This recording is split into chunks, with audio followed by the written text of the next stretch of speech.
25 de abril, San Marcos.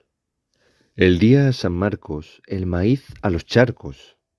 La lluvia en esta época beneficia particularmente las cosechas de maíz.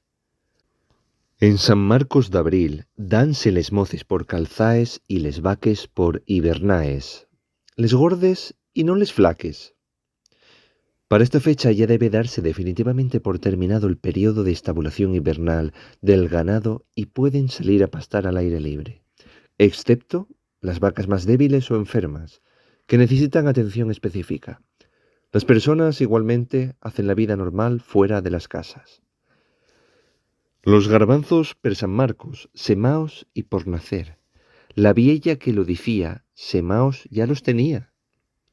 La experiencia dicta que los garbanzos deben sembrarse por esta época del año.